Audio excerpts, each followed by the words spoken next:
estudante! Bem-vindo a mais uma aula de História. Eu sou a professora Andréa Gomes e estaremos juntos para aprender mais um conteúdo importante para o 7º ano.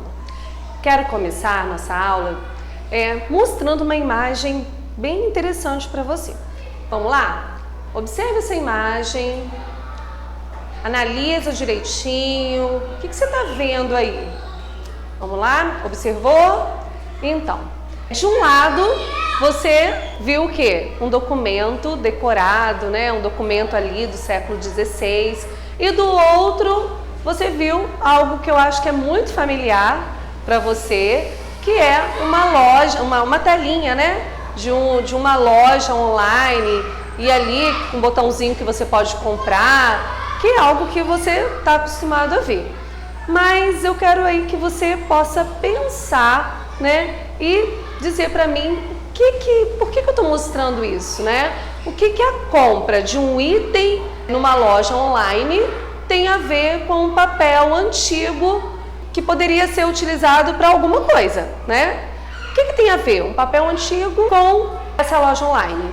Vamos lá então, para tentar entender? Bom, a resposta é muito simples. Ambos os casos, as pessoas elas estão o quê? Elas estão pagando por algo que elas desejam muito. Quando você compra alguma coisa é porque você quer muito aquilo. Então, no século XVI, algumas pessoas acreditavam que com aquele documento que você viu na foto, aquele documento ali antigo, estariam comprando uma maneira de chegar mais rapidamente ao céu. Estavam comprando um documento que garantia salvação. Era como se fosse um lugarzinho no céu, né? Aquele documento garantia para as pessoas que podiam comprar. E hoje? Hoje, quando a gente compra alguma coisa, tanto numa loja online quanto numa loja física, quer dizer o quê? Que aquilo que você vai comprar vai melhorar a sua vida de alguma forma, né? Vai trazer um benefício para você. Mas, e se eu dissesse que essa ideia aí de comprar causou uma das maiores revoluções da história da igreja e mudou a forma como muitos de nós praticamos a nossa fé hoje?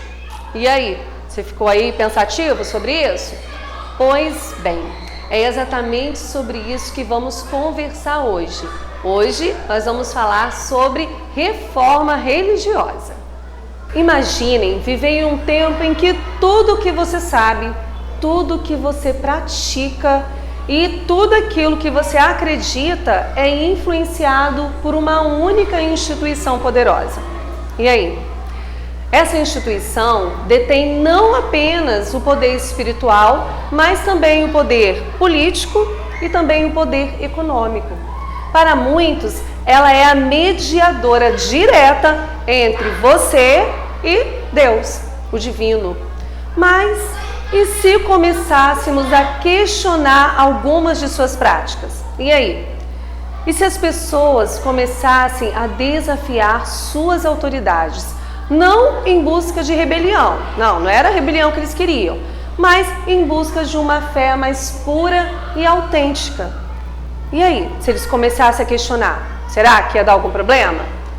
Nesse ponto aí de questionamento e busca, algo grande estava prestes a acontecer. Algo que mudaria o curso da história europeia e a forma como milhões veem e praticam a fé até hoje. E é exatamente nesse cenário aí turbulento e transformador que começamos nossa jornada hoje. Agora que temos o cenário aí já formado na nossa mente, vamos aprofundar nossa compreensão sobre esse momento aí histórico chamado reforma religiosa. Então vamos lá? Observe aqui o slide. Nós vamos falar sobre reforma religiosa e o primeiro slide que eu coloquei para você está perguntando aí, né, o que está acontecendo com a Igreja Católica, né? O que está acontecendo, professora? Durante muito tempo, a Igreja Católica foi a principal instituição religiosa na Europa. Porém, algumas de suas práticas estavam sendo questionadas. Foi onde eu coloquei 2 pontos importantes, né? O primeiro, a venda de indulgências. O que é isso, professora? Vamos lembrar daquele primeiro documento que eu mostrei para você no início da nossa aula. Olha, imagina poder pagar para ter seus pecados perdoados. Ih, gostou da ideia? Coisa boa, né? Imagina isso! Então, era assim que algumas pessoas viam as indulgências.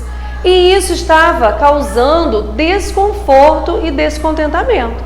Por quê? Imagina, muitas pessoas não tinham condições, não tinham dinheiro para poder comprar esse documento. Imagina uma família vendo ali o seu ente querido falecer e não ter como comprar ali a salvação para aquela pessoa, não ter dinheiro para comprar aquele documento, a indulgência. Então começa a haver esse desconforto. Por que só as pessoas que tinham, um poder aquisitivo melhor iam ser salvas? E as demais pessoas? Então isso vai causar um desconforto. E também havia o problema do luxo e da corrupção. Alguns líderes da igreja viviam em grande luxo, enquanto a maioria das pessoas passavam por dificuldade. Isso não parecia certo, né? Não era certo para muitas pessoas. Você observando ali dentro da igreja as pessoas com muito luxo e os fiéis passando por momentos difíceis, passando ali por muita privação mesmo, precisando de muitas coisas. Aqui entra um personagem crucial para o nosso conteúdo de hoje. Nós vamos falar de Martinho Lutero. Ele não estava nem um pouco feliz e decidiu falar sobre isso. O que ele fez? Ele pegou 95 teses e colocou e pregou essa lista na porta de uma igreja na Alemanha. Ali estava, continha novas ideias. Ele acreditava, o que ele defendia? Que a fé sozinha era suficiente para alcançar a salvação e não as obras ou o pagamento da igreja. Ele mostrou ali nas teses, através da Bíblia, que o importante era a pessoa ter fé e não comprar um documento. Então, outras vozes da Reforma, outras vozes importantes também nesse período, porque o Martinho Lutero não estava sozinho, outro reformador aí muito importante foi o Calvino. E o Calvino falava sobre a predestinação, a ideia de que Deus já havia escolhido quem seria salvo e quem não seria salvo. Ou seja, você estava predestinado a ter sua salvação, a vida eterna com Deus, ou não ter. Então, isso era o que ele defendia. E nós temos também o rei Henrique VIII, lá na Inglaterra. Ele também causou aí uma reviravolta dentro da Igreja Católica, porque o rei queria se divorciar. Não estava feliz no casamento, estava tendo problemas e ele queria se divorciar. Mas a Igreja Católica não permitiu, não era permitido o divórcio. Então o que o rei fez? Ele criou a sua própria igreja, a Igreja Anglicana. Então assim, você está percebendo? Muitas coisas estão acontecendo. Temos Lutero, temos o Calvino, temos o rei Henrique VIII. Então, diante de tudo isso, nós vamos ter o quê? Vamos observar aqui que eu coloquei para você. Nós vamos ter aí, reações e consequências. Ou seja, toda ação gera uma reação. Então, com a reforma não vai ser diferente. Nós vamos ter aí a contra-reforma. A Igreja Católica decidiu fazer algumas mudanças internas para responder aos reformadores. Esse movimento ficou conhecido como Contra-Reforma. Mas assim, sobre a Contra-Reforma, eu não vou me aprofundar muito agora, porque nós vamos ter uma outra aula só falando sobre isso, tá? Então, é importante você entender que nós vamos ter aí, guerras de religião, infelizmente, as diferenças de crenças também levaram a conflitos e guerras na Europa. Sabemos que a questão religiosa, em muitos casos, é o ponto fundamental para que as guerras aconteçam.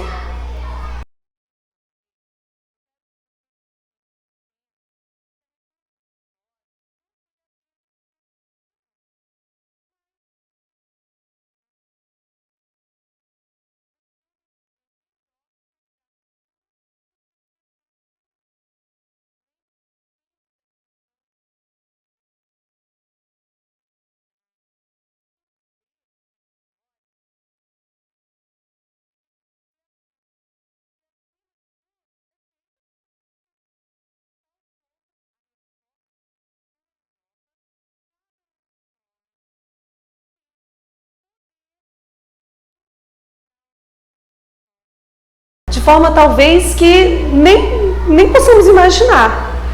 E foi isso que aconteceu na reforma religiosa, através de algumas pessoas, ali como Lutero, Calvino, o rei Henrique VIII, foi através dessas pessoas e de outras mais, que eles demonstraram ali o seu descontentamento com tudo que estava acontecendo, que nós tivemos essa mudança dentro da igreja, até porque hoje você não compra nenhum documento para ir para o céu, né?